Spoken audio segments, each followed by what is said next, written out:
Ce programme vous est proposé par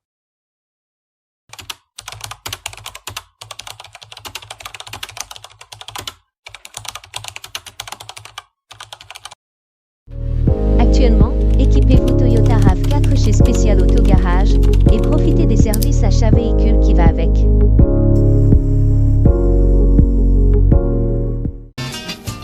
Yoko luka luka kakambongo bisenga sengela tango nyonso okanisinde okozwa mingi ndeko ya mwasi okomikosa bileka ya pamba bilalela ezangitina okanisinde okozwa mingi ndeko ya mwasi okomikosa.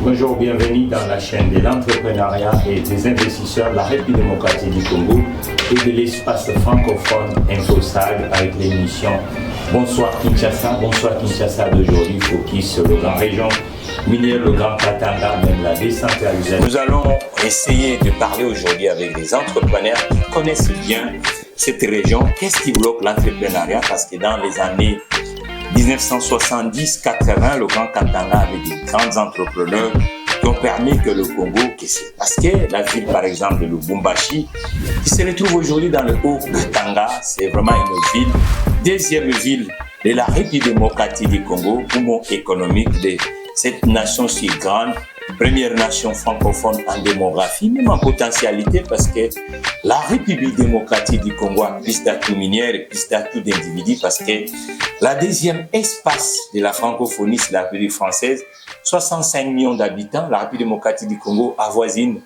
120 millions d'habitants. Cette chaîne de l'espace francophone qui parle aujourd'hui au niveau de Paris, il y avait des flammes, la flamme des soldats inconnus et puis la flamme des Jeux olympiques qui commence dans le vieux port de Marseille et au niveau des Champs-Élysées, le président Emmanuel Macron était aujourd'hui, il a même serré la main avec la famille du général de Gaulle, parce que le général de Gaulle, c'était un voyant soldat de l'espace francophone qui a fait que la France libre se retrouve. Alors aujourd'hui, nous allons rester dans cette grande, gigantesque, grande province congolaise, le Katanga. On va parler plus de ce qui bloque l'entrepreneuriat. Parce que dans le Katanga, ce n'est pas uniquement la partie minière, c'est aussi la partie agricole. Parce que nous avons par exemple le lac Tanganyika qui nous donne limitrophe avec la Tanzanie, c'est un lac poissonnier parmi des lacs poissonniers du monde. Et on va appeler l'ingénieur Jacques Ilunga, qui est un grand entrepreneur, qui connaît aussi bien le Katanga. Et puis on va commencer avec le partenaire Spécial Auto Garage, l'entreprise francophone de la maintenance et la distribution de véhicules en République démocratique du Congo. Ce sont les éléments de Spécial Auto Garage. Le Toyota RAV4 équipé du système Toyota Safety 16 2 série vous offre un système pré-collision qui permet de veiller sur vous pendant que vous veillez sur les autres.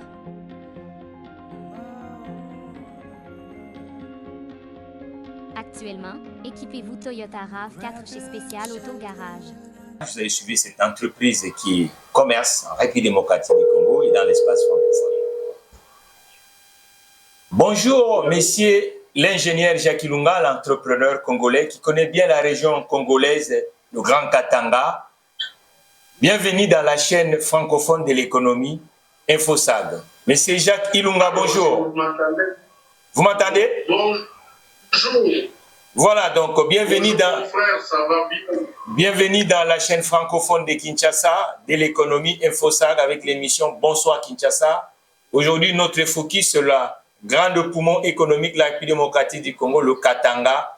Les années 70, c'était rose avec l'entrepreneuriat katangaise et congolaise. Qu'est-ce qui bloque aujourd'hui l'entrepreneuriat dans ces grandes régions, le Grand Katanga? Oui, vous savez, je me rappelle, j'ai écrit en 1998 un article sur l'entrepreneuriat du Katanga. Le problème est lié à l'historique. Quand vous voyez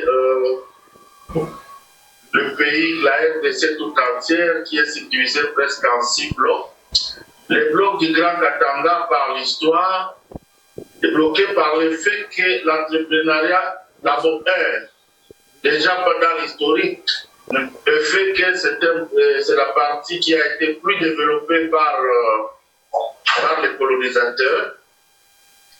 dans le cadre de l'exploitation minière.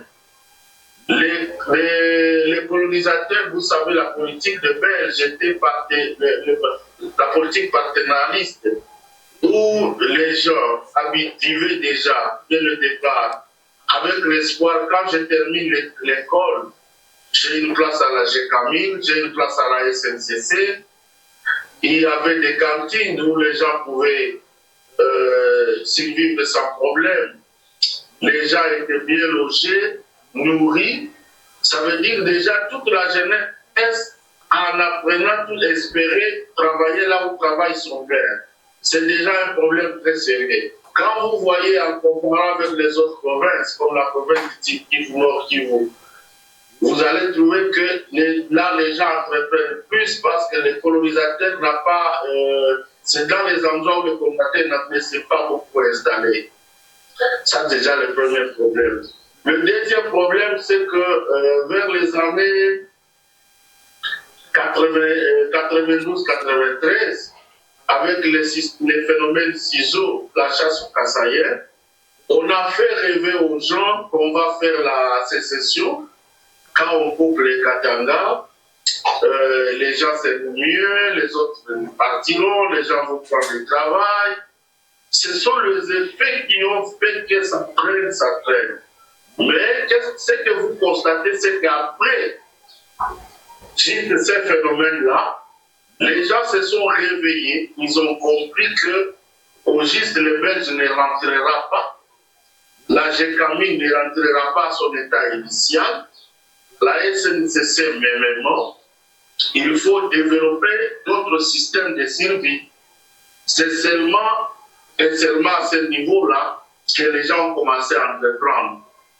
Mais du point de vue de la RDC en général, et du Katanga en particulier, l'entrepreneuriat traîne aussi parce que les formations entrepreneuriales, d'abord, au niveau des formations entrepreneuriales, déjà à la base, comme nous le voyons dans d'autres pays, je l'ai dit dans les anciennes émissions, quand vous êtes dans les pays anglo-saxons, quand vous êtes au Canada, vous êtes aux États-Unis, le cours d'entrepreneuriat, ce sont des cours qui sont introduits depuis la 11e. La 11e, c'est au niveau de 17 ans, 18 ans, quand les enfants commencent la puberté, on les oriente vers les notions d'innovation, vers les notions de découverte, et ça leur permet d'entreprendre. Or, dans notre pays, vous voyez que même dans les facultés de l'économie, même dans les facultés où l'entrepreneuriat devait prendre une grande place, le cours est pris comme des petits séminaires de 15 heures à 15 ou 30 heures seulement. Donc, on ne donne pas une grande place au niveau de la formation en entrepreneuriat. On ne pousse pas le cerveau à réfléchir. Le cerveau, seulement quand on termine le travail, on doit chercher de l'emploi. Ça, c'est le premier niveau. Le deuxième niveau, c'est au niveau de l'accompagnement de l'État. Il n'y a pas longtemps, seulement qu'on vient d'ouvrir un incubateur au niveau de la première rue. Ça, c'est vraiment une activité à encourager pour le gouvernement congolais. Mais cela ne doit pas s'arrêter seulement au niveau de Kinshasa. Ça doit être multiplié dans toutes les provinces et dans les Hauts-Katanga en particulier. Il faut aussi qu'il y ait des incubateurs qui encadrent malgré la formation. Mais aussi, il y a un système, bien sûr, le gouvernement est en train de faire plusieurs efforts sur le financement de cet entrepreneuriat.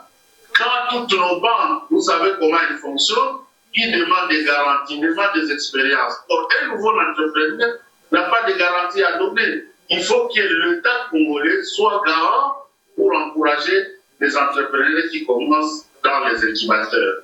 Ça, c'est un autre niveau. L'autre niveau, c'est au niveau aussi du problème de la sous-traitance. J'espère que salue les efforts fournis par le nouveau DG de l'établissement public qui s'occupe de la sous-traitance. Il doit avancer dans ce sens-là pour créer des millionnaires, pour encourager les entrepreneurs.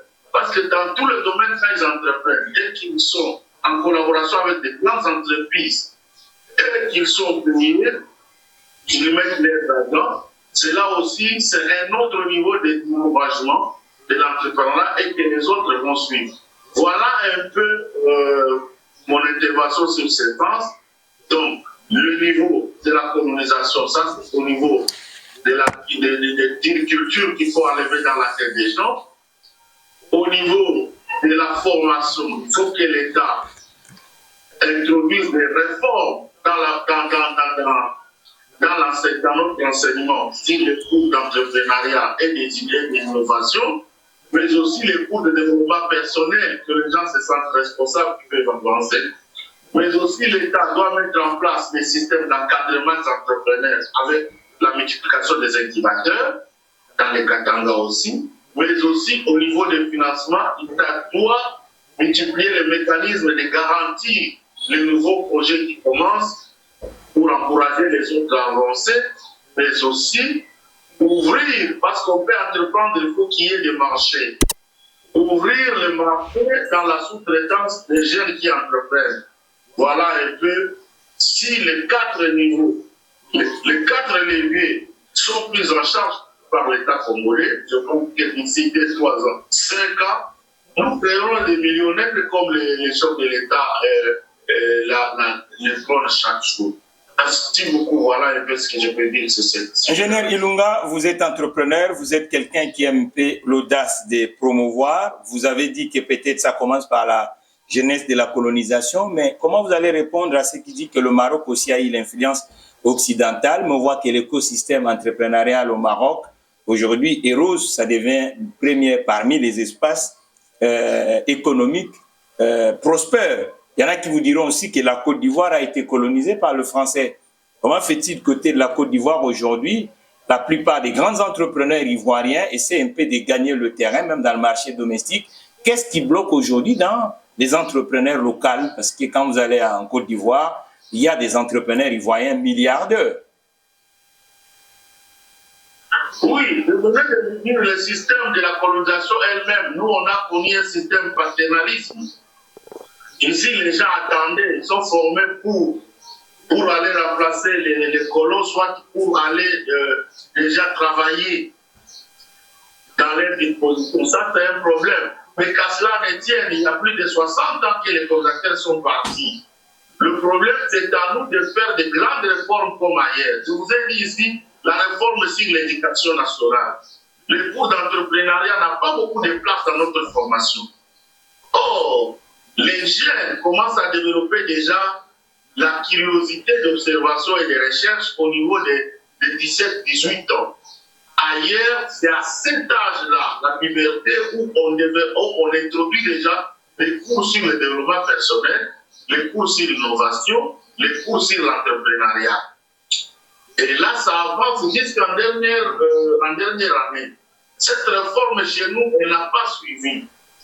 L'encadrement des incubateurs. Je viens de vous dire, c'est seulement l'année passée qu'on vient d'inaugurer le tout premier incubateur au Congo qui est jusque-là à Kinshasa et qui ne s'est même pas encore trop développé. Vous avez dit aussi quelque chose concernant... C'est une activité à encourager, mais qui doit aussi aller dans le province. Vous avez aussi dit, parmi les icônes de l'entrepreneuriat katangaise, nous avons Raphaël Katebe Katoto, qui a émergé parce que la GECAMINE l'a permis d'être le fournisseur de la GECAMINE. Est-ce que lorsque la GECAMINE a pris le retard, il a des vraies difficultés aujourd'hui, cela n'a empêché l'entrepreneuriat local au Katanga? C'est pourquoi mon troisième levier, le 4e levier, j'insiste, c'est la sous-traitance. Il faut que les entrepreneurs qui commencent, qu'il y ait une interdépendance, une interrelation entre les grandes et les petites entreprises, entre les milieux urbains et les milieux ruraux. C'est très important parce que si ceux qui commencent sont sous-traités par des grandes entreprises minières, par exemple dans les Katanga, dans les Lualaba, ils avancent vite. Vous venez de donner un exemple vraiment au point qui fait que quand la GECAMINE donnait des marchés de sous-traitance aux agriculteurs, aux pêcheurs, aux commerçants pour fournir, cela était un levier. Mais quand la Gécamine tombe et que toutes les autres d'autres entreprises qui viennent exploiter les mines sont en train de frauder l'État sur la sous-traitance en prenant les entrepreneurs de leur propre pays pour faire venir les travaux, cela casse directement l'élan de l'entrepreneuriat dans les grands capitales. Est-ce que c'est pas l'info? Est-ce que, Monsieur Ilunga, est-ce que le nouveau directeur qui est ressortissant du Grand Katanga, oui, qui est aussi entrepreneur, Monsieur Miguel, qui est aussi entrepreneur, qui a travaillé plus dans la sous-traitance minière, hein, qui est devenu aujourd'hui politique et puis qui assume l'autorité de la régulation de la sous-traitance, mais qui reste toujours dans le secteur minier. Or, le Katanga, il n'y a pas que le secteur minier, il y a aussi l'agriculture, l'élevage. Oui, le problème, c'est qu'il doit y avoir une interdépendance. Les gens qui travaillent dans les mines doivent consommer. Oui. Ils doivent consommer. Il faut que les gens qui cultivent puissent avoir des relations. Mais si vous êtes dans l'agriculture, vous êtes dans la pêche, dans la commercialisation, et que les gens qui travaillent dans les mines, on importe, on va chercher la nourriture dans Zambie, en Afrique du Sud. Mais vous, agriculteurs, vous n'êtes pas encouragés. S'il n'y a pas une politique d'encadrement au niveau de la base de ces petits entrepreneurs, il n'y aura pas d'évolution, il y aura toujours des droits. Donc, un autre levier que vous avez dit, un autre levier en tant qu'entrepreneur, c'est aussi le marché financier. Est-ce qu'aujourd'hui, dans le Katanga, les banques sont en train de travailler en synergie avec les entrepreneurs? Mais je venais de le dire ici, nos banques, vous avez suivi l'intervention du président des banquiers au Congo la fois passée. Nos banques ne sont pas là pour les petits, les banques ne sont pas là pour les nouveaux. Nos banques sont là pour gérer des gens qui ont déjà de l'argent. Or, un entrepreneur commence, il a des risques devant lui, il n'y a aucun projet qui va sans risque. Bien sûr que les risques sont bien étudiés, bien encadrés, mais dès que les banques ne sont pas prêtes à prendre en charge le projet des entrepreneurs, c'est aussi un autre levier. Ou attends, l'État doit prendre les responsabilités pour garantir ceux qui commencent à accéder au crédit et avancer. S'ils n'accèdent pas au crédit, c'est difficile d'avancer. Voilà. Je viens d'élever un élément très important. Voilà. Mais maintenant, vu la physionomie, est-ce qu'aujourd'hui, dans le Katanga, il y a quand même des mesures incitatives pour éradiquer aussi l'informel, parce que l'informel tue les petites entreprises. Hein, la plupart des petites entreprises n'ont pas de débouchés contractuels parce que tout s'est fait du côté de l'informel. Est-ce qu'il y a vraiment des mesures incitatives pour freiner l'informel dans le Grand Katanga aujourd'hui via l'écosystème économique du Grand Katanga? Là, j'en appelle à l'ANADEC qui est vraiment aussi en train d'avancer, qui n'a pas seulement la mission d'accompagner les gens à faire des projets, mais aussi à envoyer les gens à la formalisation. C'est aussi notre campagne qu'il faut mener. Il y a plus d'informels que de formels. Mais il faut mettre des mesures incitatives pour que les informels soient formalisés. Mais ça, c'est un autre élément très important sur lequel tu touches. Pourquoi nous devons nous poser la question? Pourquoi les gens qui sont dans l'informel refusent de formaliser leurs activités? Et vite, vous avez la réponse, c'est la surtaxation. Notre économie se base beaucoup sur la taxe, sur les impôts. Et quand les gens sentent que quand ils sont formalisés, c'est tous les services qui doivent venir pour taxer. Les gens fuient, ils préfèrent travailler dans l'informel. Or, en travaillant dans l'informel, ils n'ont pas accès aux avantages du formel. Donc, si je comprends bien, vous dites que l'État doit mettre en place, mais il faut évaluer aussi parce qu'aujourd'hui, ça va nous coûter combien pour que nous puissions relancer l'écosystème entrepreneurial du Grand Katanga parce que c'est le poumon économique de la République démocratique du Congo, cher entrepreneur Jacques Ilunga et ingénieur. Donc, merci beaucoup. J'espère que... Allô? Oui, nous vous suivons sur le plateau de Bonsoir Kinshasa. Oui, merci beaucoup et merci à tous les autres spectateurs, merci aux journalistes avec qui vous pour animer l'émission. j'espère que je suis en train d'insister, là vous venez de soulever notre élément, la formalisation, les mesures incitatives, c'est travailler sur le problème de la taxation, la taxe et les impôts sur les nouveaux entrepreneurs.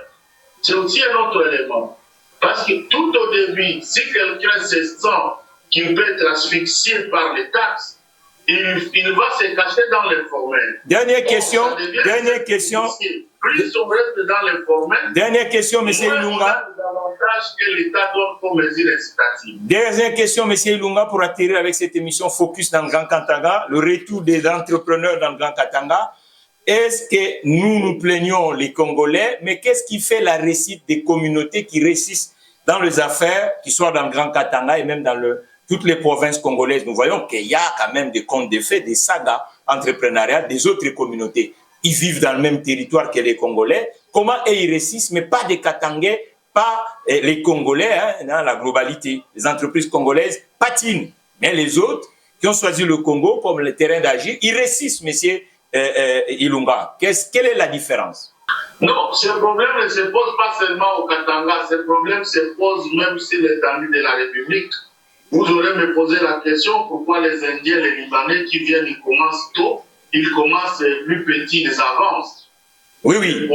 Comment les autres communautés réussissent au Congo, mais pas les entrepreneurs locaux? La face. Le problème, c'est que les expatriés, quand ils viennent, quand vous êtes chez tous les Libanais, les Indiens, ils sont derrière les officiers. Ça veut dire qu'ils ne payent pas réellement toutes les taxes qu'ils doivent payer. Et ils sont protégés par les officiels. C'est là le problème. Or, les Congolais, ils ne subissent pas la même chose. Moi, je connais, il y a des Indiens, des Chinois qui sont venus tôt. Vous vous présentez chez les Chinois, chaque Chinois ou chaque groupe de communautés qui travaillent ont des officiers derrière. Mais le président Tshisekedi avait dit que le président Tshisekedi avait dit qu'il en a besoin des millionnaires comme à l'époque des Dokolo, des Kansebu et tous ces grands patrons qu'on a connus en République démocratique du Congo. Vous ne voyez pas que du côté de M. Tshisekedi, il y a de la volonté de faire renaître ce Congo de l'entreprise? Oui, le chef de l'État a la volonté, la seule volonté du chef de l'État ne suffit pas. Il faut que nous, à chaque niveau, nous puissions accompagner cette volonté. Accompagner cette volonté, c'est casser toutes ces histoires de corruption, les réseaux de corruption, où les autres payent mieux, les autres ne payent pas, où les expatriés sont protégés, les gens les encadrent au lieu d'encadrer les nationaux, où les expatriés fraudent par le système de la sous-traitance, où les expatriés qui viennent peut-être avec déjà, ils ont subi des formations chez eux, que nous, on n'a pas subi.